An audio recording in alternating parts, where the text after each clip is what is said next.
So how does it feel to be the richest man not only on Earth, but now in space? Hey everyone, thank you for joining us today with a new exciting video where we'll be covering how Blue Origin launched its spaceflight with billionaire Jeff Bezos on board. If you want to know more, keep on watching till the end. This month, Jeff Bezos became the second billionaire to reach the edge of space, doing it on a rocket constructed by a business he founded. On the maiden flight of Blue Origin's New Shepard launch vehicle, the founder of Amazon, who stepped down as CEO this month, took off early Tuesday with 3 crewmates. Van Horn, Texas. Jeff Bezos wasn't the wealthiest guy on Earth for a whole 10 minutes and 10 seconds. On Tuesday, his business Blue Origin blasted him into orbit. The first New Shepard rocket flew from the Texas desert during the short mission, carrying his brother and making them the oldest and youngest humans ever in orbit. New Shepard took off from the company's Van Horn, Texas headquarters soon after 9 a.m. Eastern Time. The launch date, July 20th, is particularly important since it's the same day that Neil Armstrong and Buzz Aldrin aboard Apollo 11's Eagle became the first humans to land on the moon in 1969. Regarding his experience after touchdown, Bezos said, "What a great day! My expectations were high and significantly excelled." But where did this all start? Bezos' journey to this point began in the early 2000s when he began discreetly collecting hundreds of thousands of acres in West Texas through corporations named after explorers.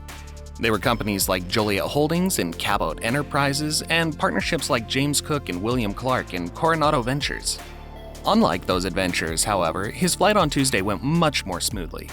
Before it reached 50 miles, or approximately 80 kilometers for those not in the US, across the US border, the capsule carrying the Blue Origin crew sped up to Mach 3, that is, 3 times the speed of sound, by the rocket's engines, which fired for about 212 minutes.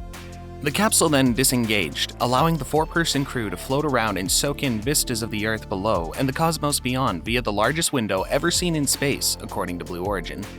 Before the final launch phase, the crew capsule was 66.5 miles, or 107 kilometers, above the sea level, and the rockets attained a maximum speed of 2,233 miles per hour.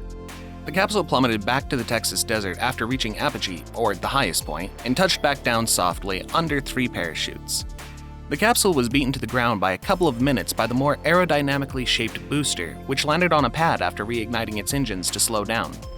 Bezos was the first to leave the capsule, hugging his mother and wearing a cowboy hat. Friends and family members swarmed the newly minted astronauts as they emerged, popping champagnes and having a celebration next to the capsule on the desert floor. After the flight, Bezos commented, "I wasn't nervous at all, although my family was a little worried." Blue Origin signified the entry into the private spaceflight industry and was joined by Richard Branson's Virgin Galactic, his immediate opponent in the suborbital tourism sector, and SpaceX by Elon Musk. Bezos told CNBC's Morgan Brennan, "This was just a little step of what Blue Origins will do. To create reusable space vehicles is what we're actually aiming to do. This is the only way to build a road into space so that our kids can build the future." Bezos, age 57, is also the only space pioneer to fly the first flying crew of his company in addition to his singular network value. While astronauts have been initiated previously by SpaceX and Virgin Galactic, Bezos was the first to fly the inaugural crew. On the 11-minute flight, Bezos was joined by his brother Mark, as well as the oldest and youngest individuals to ever go into space, 82-year-old pioneering female aviator Wally Funk, and 18-year-old physics student Oliver Damon. After the winner of an anonymous $28 million auction for the flight had to postpone due to a scheduling difficulty, Damon, whose seat was paid for by his father, Jose Damon, CEO of Somerset Capital Partners, was put on the crew. After returning to Earth, Funk said, "I have been waiting a long time to get them up there eventually. Once again, I want to go. Faster." Damon's father, Jose, was also a bidder, with Damon planned for the second launch on Blue Origin's crew as a paying flight.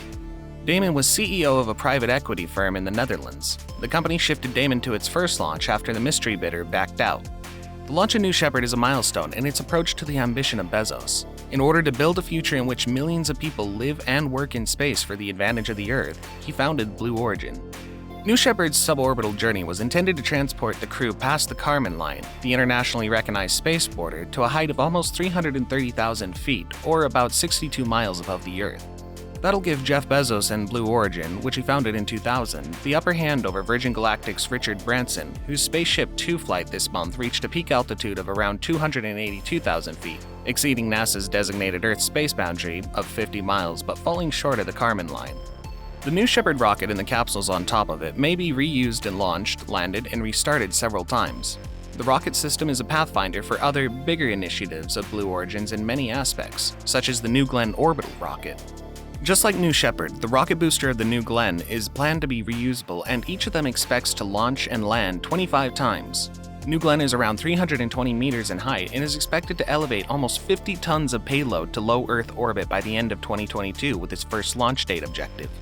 Rockets were named after the first Americans to orbit the Earth, Alan Shepard and John Glenn of Mercury, respectively.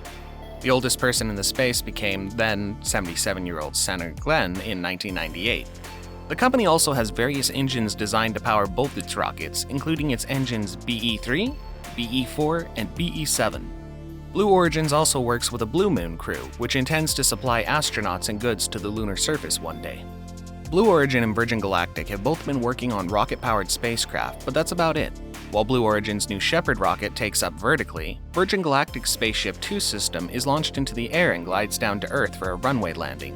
While Blue Origin takes off on its own, the Virgin Galactic system is piloted by 2 pilots. Branson's business has performed 4 test space flights so far, but it won't start flying paying clients until 2022. Now, before we move on, let's talk about the key difference between Blue Origin and Virgin Galactic. Apart from the altitude, the New Shepard launch differed from Branson's July 11th mission in that, rather than taking off from a pad, the Virgin Galactic spacecraft was dropped from under a specially designed aircraft at around 50,000 feet before activating its ascension engines. The Virgin Galactic ship also returned to Earth for a runway landing similar to that of a space shuttle.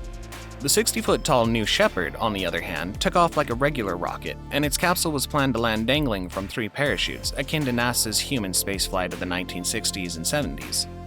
Its booster, on the other hand, returned to the pad for a soft touchdown, allowing it to be reused again. Instead of splashing down at sea, the capsule with Bezos and his crewmates returned to the high plains of Texas using braking rockets.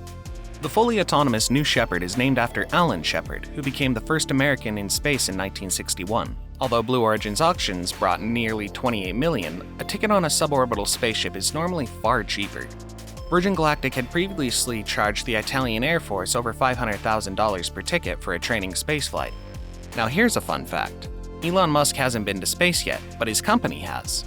Elon Musk, the CEO of SpaceX, is now the odd man out in the billionaire space race, with Bezos' voyage complete. Even yet, whether compared to Virgin Galactic or Blue Origin, Musk's SpaceX, which launched astronauts to the International Space Station, is a heavyweight in the commercial space market. Branson and Bezos are seeking to cash in on the potentially lucrative space tourism sector, whereas Musk is more concerned with collaborating with NASA, gaining market dominance in the satellite launch industry, and realizing his dream of sending humans to Mars.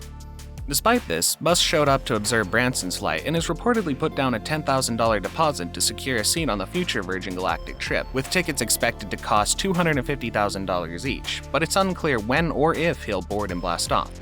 Now here's another fun fact.